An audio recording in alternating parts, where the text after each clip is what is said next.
Atos 11. Os apóstolos e os irmãos de toda a Judéia ouviram falar que os gentios também haviam recebido a palavra de Deus. Assim, quando Pedro subiu a Jerusalém, os que eram do partido dos circuncisos o criticavam, dizendo: "Você entrou na casa de homens incircuncisos e comeu com eles." Pedro, então, começou a explicar-lhes exatamente como tudo havia acontecido. "Eu estava na cidade de Jope, orando. Caindo em êxtase, tive uma visão.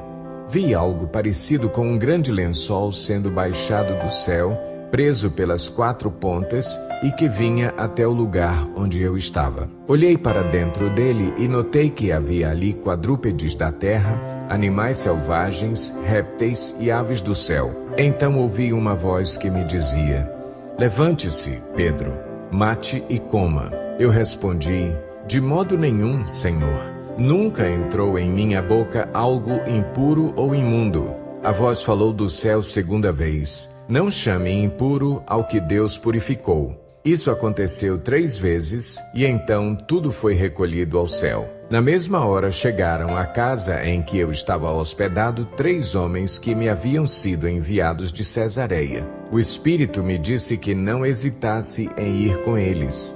Estes 6 irmãos também foram comigo e entramos na casa de um certo homem. Ele nos contou como um anjo lhe tinha aparecido em sua casa e dissera: 'Mande buscar em Jope a Simão, chamado Pedro. Ele lhe trará uma mensagem por meio da qual serão salvos você e todos os da sua casa.' Quando comecei a falar, o Espírito Santo desceu sobre eles como sobre nós no princípio.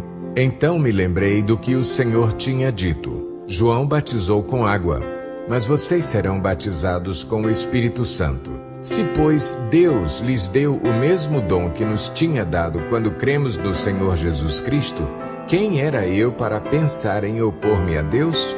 Ouvindo isso, não apresentaram mais objeções e louvaram a Deus, dizendo: "Então Deus concedeu arrependimento para a vida, até mesmo aos gentios." Os que tinham sido dispersos por causa da perseguição desencadeada com a morte de Estevão chegaram até a Fenícia, Chipre e Antioquia, anunciando a mensagem apenas aos judeus. Alguns deles, todavia, cipriotas e sirineus, foram a Antioquia e começaram a falar também aos gregos, contando-lhes as boas novas a respeito do Senhor Jesus. A mão do Senhor estava com eles, e muitos creram e se converteram ao Senhor.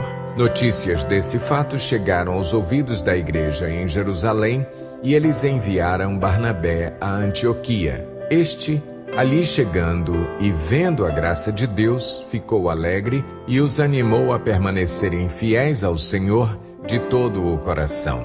Ele era um homem bom, cheio do Espírito Santo e de fé, e muitas pessoas foram acrescentadas ao Senhor. Então Barnabé foi a Tarso procurar Saulo e, quando o encontrou, levou-o para Antioquia. Assim, durante 1 ano inteiro, Barnabé e Saulo se reuniram com a igreja e ensinaram a muitos. Em Antioquia, os discípulos foram pela primeira vez chamados cristãos. Naqueles dias, alguns profetas desceram de Jerusalém para Antioquia. Um deles, Ágabo, levantou-se e pelo Espírito predisse que uma grande fome sobreviria a todo o mundo romano, o que aconteceu durante o reinado de Cláudio. Os discípulos, cada um segundo as suas possibilidades, decidiram providenciar ajuda para os irmãos que viviam na Judéia, e o fizeram, enviando suas ofertas aos presbíteros pelas mãos de Barnabé e Saulo.